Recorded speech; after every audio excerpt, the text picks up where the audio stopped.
Hola, soy la Basmati de nuevo con vosotros. Hoy para tratar un tema, estoy sentada en el suelo, para tratar un tema muy interesante que se llama los druidas y Roma. No sé si de llamarlos los druidas o solamente llamar al final, la etapa final de los druidas con Roma. Ya sabéis que los druidas, que no lo sepa, se los cuento, eran como los magos, como los sacerdotes en las sociedades celtas, que son las que traen el hierro pues y desplazan a otras culturas, llega un momento en que aunque eran muy aguerridos y tenían una tecnología que se imponían al enemigo, pues a ellos también pues le llega su final, y es que los romanos son un ejército táctico que está totalmente organizado y en un momento pues, los barren. Entonces, pues está así, por hacer una síntesis un poco chapucera, estos druidas, pues no sé, todos conocemos la guerra de la Galia de César, porque la hemos traducido, yo por lo menos mi generación, y se ve muy claramente la crueldad que había en estas sociedades guerreras que eran de un sadismo tremendo. Pero lo que hace, yo pienso que el que los diferentes emperadores romanos se carguen a los druidas es porque los druidas se convierten, son como la conciencia del pueblo, ¿no? Porque eran gente con una formación, eran como, tenían un concepto ecologista actual. A mí yo creo que se le ha mitificado en exceso. Aquí tenemos los amigos pasando, porque en el siglo XIX, que esto no tiene nada que ver con los druidas, pero tiene mucho que ver con los druidas, pues había sido una revolución industrial, y entonces había unos países que se habían desarrollado muchísimo, como Inglaterra, Alemania, Francia, etcétera, ¿no? Entonces como que eso sigue pasando en la actualidad. Cuando alguien se hace famoso y poderoso, entonces se le construye como una historia mítica, ¿no? Como hizo Augusto con su escritor de corte, Virgilio, con la Eneida, ¿no? Que entonces le construye al emperador como que viene de un pueblo tal, él es heredero, le construye un honor y una dignidad. Bueno, pues eso sigue pasando hoy día. O sea, yo oigo, por ejemplo, los vikingos, ahora resulta que son ecologistas, que eran violadores, que eran cafres, que eran violentos, que eran tal. Pues no, porque resulta que como los países escandinavos son riquísimos ahora, le están dando otro color a los vikingos, que eran gente de una grandísima sensibilidad. Pero estaban borrachos, el tiempo que no estaban guerreando estaban borrachos. Y cuando guerreaban, violaban, mataban, bueno, eran de un sadismo y una violencia descomunal. Pero bueno, con independencia de eso, seguimos en el siglo XIX, en Escocia, y hay un autor que se llama Ossian, que tiene un grandísimo un poeta que tiene un grandísimo influjo en la época, pues se inventa montones de mentiras y dice, porque de alguna forma le da rabia que los pobres ribereños, que somos como unos gitanillos, los del Mediterráneo, los de Chipre, los de Grecia, los de España y tal, pues sea, la cuna de la cultura esté aquí. Hijo, ¿qué le vamos a hacer?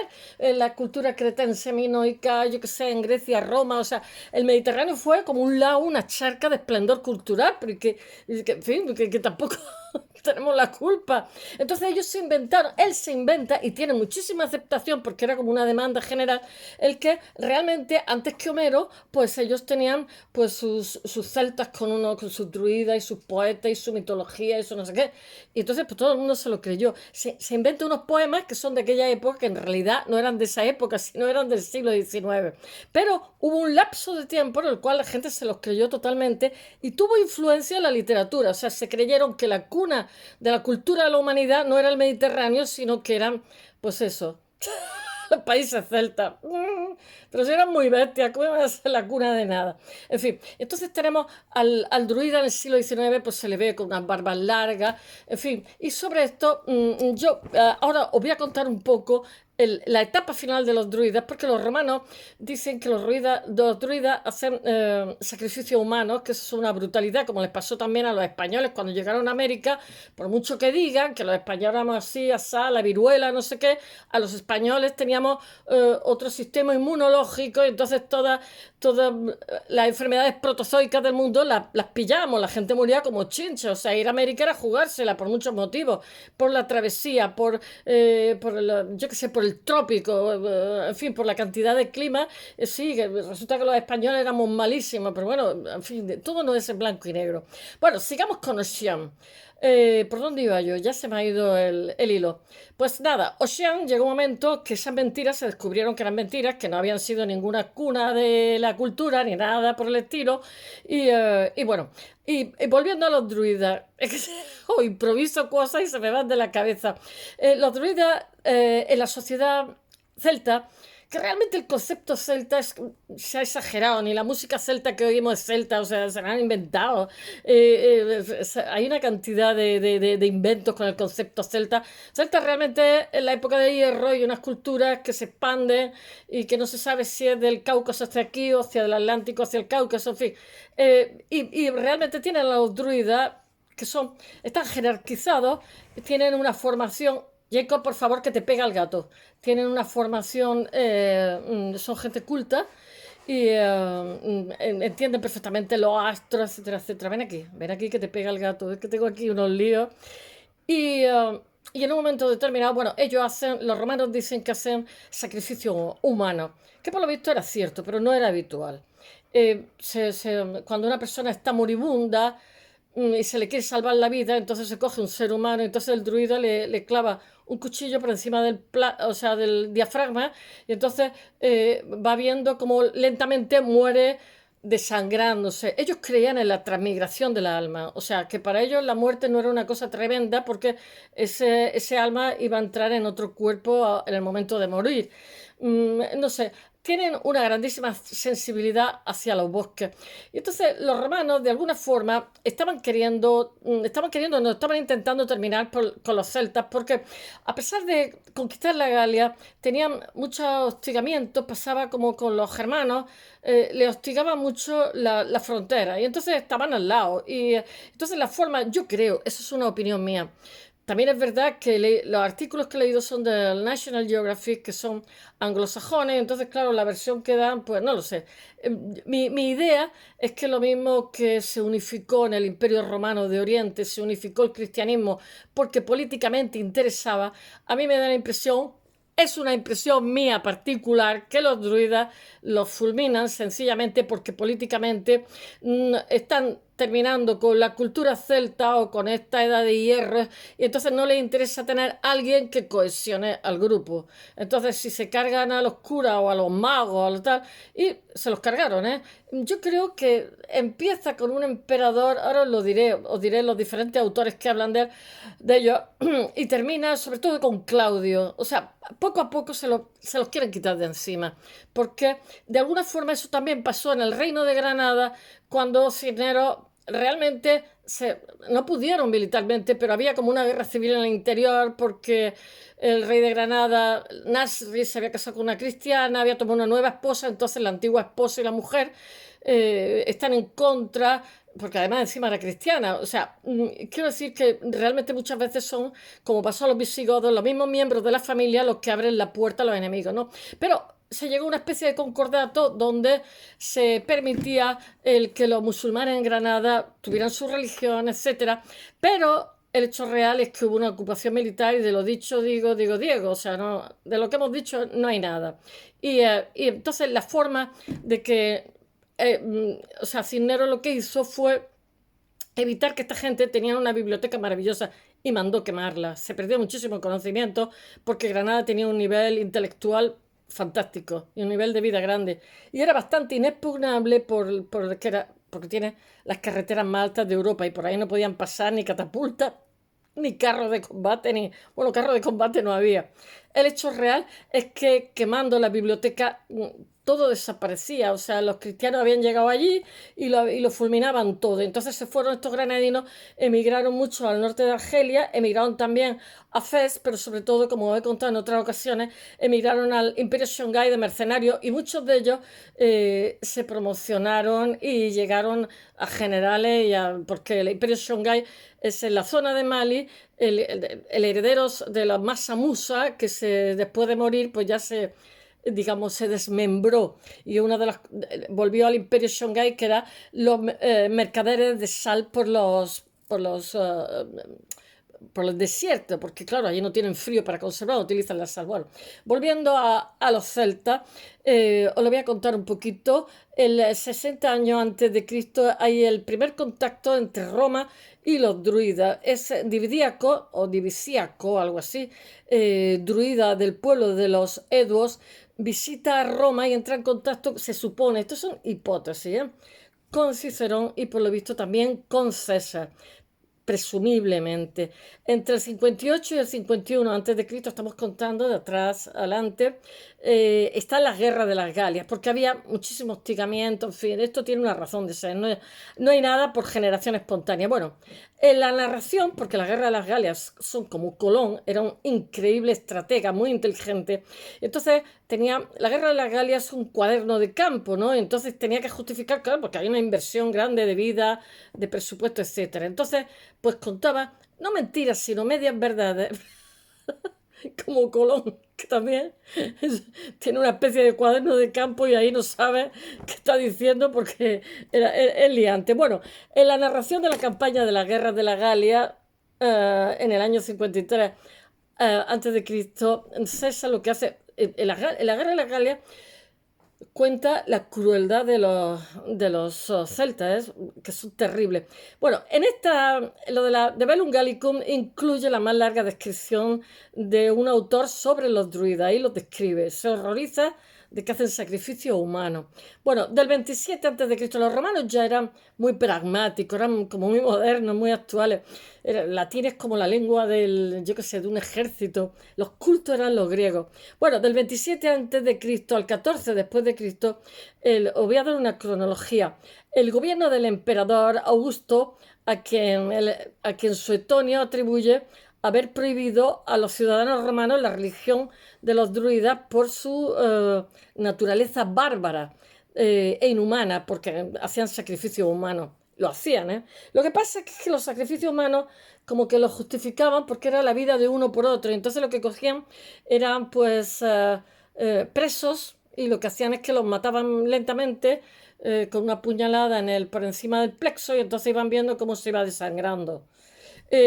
Bueno, entre el 14 y el 37 está el reinado de Tiberio, que es el sucesor de Augusto. Yo tengo un gato que se llama Tiberio y tengo otro que se llama Glauco. Bueno, este firma un decreto que es decisivo sobre la eliminación de los druidas galos, aunque el proceso de depuración realmente tal vez no llega a completarse. Después, entre el 41 y el 54 ya hemos pasado el año de Cristo, ya estamos después. Ya sabéis que Roma llega hasta el siglo V, creo, hasta el 400 algo, 425, no lo sé. Bueno, Roma también, cuando tuvo una vez ¿cómo se llama? Los galos, la ciudad la sitiaron, estaban viendo que caían, y entonces lo que hicieron fue como un conjuro, y también cogieron una pareja gala y la enterraron viva, y una pareja griega y también la enterraron viva, o sea, tenían en fin, la manita larga. Era una cosa que hacían in extremis, pero le hicieron, ¿eh? Bueno, según Suetonio, porque de estas muertes de los druidas, pues no hay restos, que no digo que no fuera, pero se saben testimonios de diferentes gente, pero no se han encontrado restos de hombres sacrificados, en fin, apuñalados. Suetonio, Claudio, su primer, da por completo, bueno, Claudio es el que se carga la religión de los druidas, es algo que ya está, pero básicamente yo pienso que es una solución política más que otra cosa. Pues como suele ocurrir, como pasó en Estados Unidos, yo que sé, con el norte y el sur, y que dicen, no, pues los esclavos, no, tenían que elegir qué sociedad hacían, o sea, qué modelo de sociedad seguían. Si la sureña, que era muy culta, muy refinada, muy afrancesada, con grandes plantaciones, o la del norte, que era más actual, más moderna y más financiera, del pequeño propietario, y también económicamente más sofisticada. Entonces, al final, ganó la opción del norte, la guerra civil, porque la constitución, la primera que hicieron de los 3 estados al lado del Apalache, era muy ambigua, como ha pasado con la constitución española, que con el intento de contentar a todo el mundo, al final no contentan a nadie. Era tan ambigua que y tuvieron que elegir un tipo de sociedad y lo hicieron. Entonces el sur estuvo ocupado militarmente muchísimo tiempo. ¿A qué engañarnos? Quiero decir que siempre subyace otra historia que nos cuentan una cosa, pero realmente tiene otro, como pasó en España con la Reconquista, que realmente no era tanto la lucha de árabes y cristianos, que durante mucho tiempo se llevaban bien, incluso el Cid era un mercenario, que lo mismo trabajaba para cristianos que para musulmanes, pero realmente lo que hay es una expansión de una potencia ganadera, que era la castellana, que se expande hay un trasfondo económico. Entonces, el sur, nosotros, el Reino de Granada, el Al-Ándalus, pues éramos agricultores, eran sofisticados porque eran los antiguos herederos de los nabateos, del creciente fértil, el conocimiento del creciente fértil, mercado con el mundo clásico, pues dio unos resultados asombrosos de progreso, ¿no? Pero Castilla lo que hacía era, tenía una mesta, tenía cañadas reales, y entonces lo que hicieron fue, cuando abatieron a los musulmanes, esos campos y esos cultivos maravillosos, sustituirlos por cañadas donde transcurrían la emigración de los borreguitos, etcétera, que después Flandes nos lo compraba por 4 cuartos y nos devolvía los brocados carísimos, o sea que un negocio regular. Bueno, sigo. Roma entra en contacto con los druidas y bueno, que es el final, realmente es una casta que muere a mano de los romanos. Tras la conquista de la Galia, Roma decide erradicar la casta de los druidas.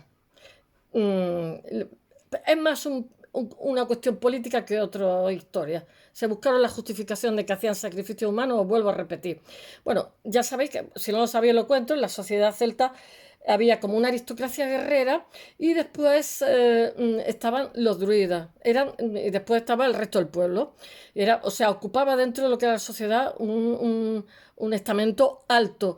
De alguna forma, Roma también, al principio de los tiempos, también los patricios romanos, se le exigía cuando había una contienda que pusieran a su hijo mayor, y después cuando se repartían el botín, las ganancias, etcétera, tenían parte. Y con el tiempo, conforme Roma fue progresando, lo que pasa es que los patricios lo que hacían es que lo sustituían con un mercenario que ellos pagaban, que le ponían caballos, etcétera, etcétera. Y bueno, quiero decir que fue totalmente evolucionando. Bueno, realmente se los cargan a los druidas porque los acusan de sacrificios humanos. Pomponio Mela, que es un autor romano, cuenta que los druidas se retiran a una gruta o a un bosque para formarse. Julio César hace una larga descripción en su cuaderno de campo sobre las guerras de la Galia, sobre la sociedad y las costumbres de los galos, en el libro sexto de los comentarios de las guerras de las Galias. La crónica que escribe de sus campañas de la conquista de los pueblos galos entre los años 58 y 51 a.C., ahí afirma que las sociedades galeas están compuestas por una mayoría de plebeyos a los que compara con siervos por encima de los cuales existen solamente dos castas, que son, como os he dicho, la sacerdotal, la de los druidas, que están jerarquizadas, y la aristocracia guerrera, que son los jefes, los líderes. Lo que pasa es que no pudieron nada contra un ejército táctico como eran los romanos. Bueno, unas son los caballeros, las otras son los combatientes, los aristócratas. La otra la forman los famosos druidas, que son sacerdotes, adivinos, sabios de los pueblos galos. César es el autor romano que aporta más información sobre el tema de los druidas, más detallada. Bueno, los presenta ante todo como sacerdotes. Dice: atienden al culto divino, ofician en los sacrificios públicos y privados, interpretan los misterios de la religión. Bueno, los druidas tenían una buena formación intelectual. Es que me llama mucho la atención, con una buena formación intelectual, que tuvieran que hacer sacrificios humanos, que siguieron un larguísimo aprendizaje durante 20 años. Entonces, pues no me encaja una cosa con la otra, aunque lo que pasa es que la sociedad celta es muy, muy violenta. Emplean la escritura en caracteres griegos, practican el método del aprendizaje memorístico, tiene como una especie de literatura oral y la transmisión oral de versos. A partir del siglo XIX, cuando Ossian se inventa los druidas y que el origen de la civilización estaba al norte y no al sur, se populariza la imagen del druida, se le mitifica como un hombre con barba larga, un anciano sabio, yo que sé, vestido con una túnica y un manto. Yo el único druida que conozco es el de Asterio Belli, el que hace la marmita. Bueno, el punto esencial de la doctrina de los druidas está en la transmigración de las almas. Os he dicho que ellos creen en la reencarnación, pues bueno, después de la muerte, que es una creencia que los empuja a practicar la virtud de perder el miedo a la muerte. Como filósofos, teólogos, científicos, los druidas poseen un amplio conocimiento sobre los astros, yo qué sé, su movimiento, de la grandeza del mundo. Yo creo que hay mucho conocimiento que se ha perdido o que simplemente no ha pasado a ser escrito. No me creo, o sea, la Biblioteca de Alejandría desapareció y yo creo que ahí desapareció también muchísima información y estoy segura que los druidas también tenían mucha información porque también eran sanadores, eran jueces, bueno, ellos eran muy amantes de la naturaleza, de los bosques. De hecho, los romanos les queman bosques para humillarlos. Ellos son como los intermediarios con los dioses inmortales. Ellos también actúan de jueces, como os he dicho, y actúan en políticas, dictan sentencias sobre delitos civiles, sobre crímenes, herencias. Estoy pasando un calor de la muerte y lindes también de la tierra, porque ya sabéis que siempre hay mucho lío con que, porque muchas veces pues los ríos se desbordan, entonces tierras que había pues ya son de otra manera o aparecen islotes. Eso estaba también en derecho romano, ¿eh? Y es complicado, no es fácil, pero la jurisprudencia, o sea, los resultados hacen que condicionan otras sentencias. Bueno, la fuente del derecho, ¿no? Su autoridad no es discutida en esta sociedad, en la sociedad celta. A quienes no cumplan sus veredictos les espera el repudio social. Eso es muy germánico también. El lobo que lo apartan de la manada y queda como enemigo del grupo. Bueno, este reconocimiento, no sé si se llaman ascaristos, ¿no? El enemigo del grupo, el lobo solo. Bueno, este reconocimiento hace que los druidas no paguen impuestos y que no estén obligados a ir a la guerra. Eso también pasaba con los judíos de Mea Shearim, los ortodoxos, pero por lo visto les han obligado a hacer el servicio militar porque cada vez eran más cantidad. Bueno, César destaca también la organización jerárquica que hay de los druidas. Todos están sometidos a un druida con más autoridad por encima, una autoridad suprema que los reúne anualmente en un lugar sagrado que es un bosque con cierto rasgo de capitalidad que está situado, yo que sé, entre Chartres y Orleans. Bueno, este amplio informe que hace César sobre los druidas se basa en gran parte en los textos de Posidonio, que era un filósofo estoico originario de Apamea, de Siria, que vive entre los siglos 135 y 51 a.C. Posidonio hace un viaje por la Galia en el que adquiere un conocimiento sobre el mundo celta, basado también, pues ya sabéis que en aquella época la cultura griega, aunque este fuera sirio, porque la Grecia también tenía otras zonas más amplias, era la que describía todo, porque eran los intelectuales de la época, griegos y romanos, bueno, más los griegos que los romanos. Esta información que le proporcionan los griegos que están instalados en colonias como Marsella. Bueno, el libro de este señor está perdido hoy día y sirve de fuente a autores que vienen después, como Estrabón, Diodoro de Sicilia, etc. Bueno, todo indica que Posidonio, me suena a las algas que tenemos, las posidonias, que es como el césped del mar, ¿no? El que oxigena y que los barcos, estos son mis gatos haciendo maldades, y que los barcos con su fuel se cargan, las posidonias.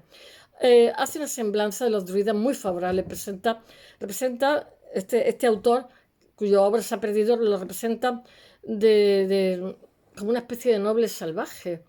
Es un hombre anclado en las tradiciones primitivas, con una bondad innata y natural que pone orden dentro de lo que es la sociedad. Esta visión se mantiene buena para la mayoría de autores romanos, pero políticamente no interesaba. También ellos ven a los druidas como sacerdotes, grandes sabios, etcétera, etcétera. Algunos incluso los comparan con los filósofos pitagóricos. Asegura que por su creencia en la inmortalidad del alma y en su transmigración tras la muerte, sobre todo. Esa imagen tan idílica, pero sin embargo los autores romanos introducen un contrapunto a todo esto, que es los asesinatos que hacen, las muertes con los sacrificios humanos. Bueno, que eso tiene consecuencias fatales porque ahí ven como el esqueleto en el armario para poder liquidarlo. que participan en ritos sangrientos que incluyen el sacrificio humano. Esta idea, repetida por los autores antiguos, es la justificación para que... Estos son mis gatos haciendo maldades. eh, para la persecución de los druidas, que termina con su desaparición. Ya César establece de manera explícita la relación de los druidas con los sacrificios humanos en un pasaje de los comentarios a la Galia. Dice: los galos sacrifican hombres o hacen voto de sacrificarlos, para lo cual se valen del ministerio de los druidas. Era así. Según César, los sacrificios humanos estaban regulados por las leyes públicas y tenían como objetivo salvar la vida de un hombre. Era aquí como en Sacamanteca, o sea, mataban a uno para salvar a otro que estaba enfermo, ofrendando la de otro, con lo que se aplacaba la ira de los dioses. Normalmente las víctimas solían ser delincuentes, como os he contado, pues esto era más agradable a los dioses inmortales, pero en caso de necesidad no se dudaba en sacrificar a personas inocentes. Bueno, otros autores lo que hacen es ofrecer una descripción detallada de esta práctica de sacrificio humano que le horrorizó a los romanos. Estrabón cuenta que los sacrificios los realizan los vates, que es una clase particular de adivinos en presencia de los druidas. El ritual consiste en apuñalar a una víctima, es tremendo, por encima del diafragma, y luego observar con mucha atención cómo cae, cómo convulsiona, cómo mana la sangre. Bueno, el bate escruta estos elementos y los interpreta para hacer un vaticinio. La función del druida ahora en el sacrificio consiste en suplicar el favor de los dioses para que sea propicio este sacrificio, para que suponga la sanación de la víctima, ¿no? O sea, no, la víctima, o sea, una vida por otra vida. Los sacrificios humanos vinculados a los druidas se convierten en un tópico de escritores grecorromanos que ven en eso un horror. A mediados del siglo I a.C., Cicerón escribe de los galos: mantienen aún el monstruoso y bárbaro rito de inmolar seres humanos. En su poema épico Farsalia, Lucano, hablando de los sacerdotes galos, recuerda: es que los celtas eran muy violentos, eran eran construidas para siniestros altares, y todos los árboles purificados con sangre humana. Tenían la manilla larga. Sería la demanda social, digo yo. La insistencia de los autores antiguos en este aspecto de la religión de los galos ha creado como muchos interrogantes. Uno es el que en la realidad de las acusaciones, pese a la reiteración de estas formaciones, pero bueno, todo eso me hace mucha gracia, pero si pasó hace 2000 años, ¿cómo vamos a tener restos? Pues si no hay restos ni a lo mejor ni hace 100 años. La arqueología no ha encontrado evidencia firme de estas prácticas, tampoco eran multitudinarias de sacrificio humano. Han sido muchos los autores los que lo han contado. Bueno, yo creo que fue de todas formas una justificación política, para descabezarlo, ¿no? ¿Para qué? Porque este tipo de sacerdote lo que pasa es que cohesionaba la sociedad. Los sacrificios constataban habitualmente por la arqueología solo de los guerreros enemigos. Eso es lo que cuenta la literatura, capturados en batalla. Posidonio, según Estrabón, ve con sus propios ojos cómo los guerreros galos vuelven de la batalla con la cabeza de los enemigos, colgada de las crines o de las colas de los caballos, o cómo la embalsaman con aceite de cedro. Estas mismas prácticas sí, porque para horrorizar al enemigo dejaban las partes de fuera para que vieran lo que eran capaces de hacer. Los colgaban en los árboles, esas cabezas. Y también Tácito se dice que los germanos hacen eso. Cuando evoca el paisaje de cabezas cortadas y cráneos clavados, eran muy violentos los germanos, en los troncos de los árboles donde se ha masacrado el ejército de Varo en la batalla del bosque de Teutoburgo, acaecida en la época de Augusto, en el 9 después de Cristo. Sin embargo, mirad, nada de estos actos relacionan a los druidas. Por otra parte, la repulsión que manifiestan los autores romanos ante los sacrificios de los galos puede parecer una contradicción con su propio comportamiento, porque las crónicas, como he dicho antes, cuentan que los romanos también realizan en algunas ocasiones sacrificios humanos. No, no. El Imperio Romano era modernísimo ya en aquella época.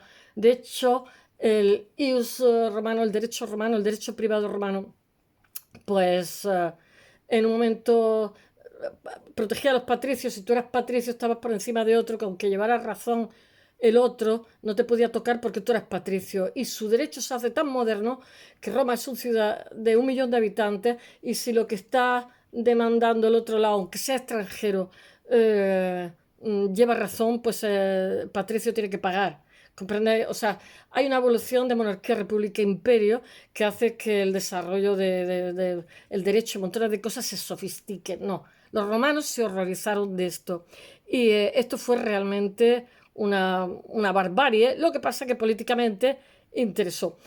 Todo esto es muchísimo más largo. Lo voy a poner en el blog y intentaré buscar a ver si hay algún vídeo sobre el tema. Espero que os haya gustado y mañana más. Hasta mañana.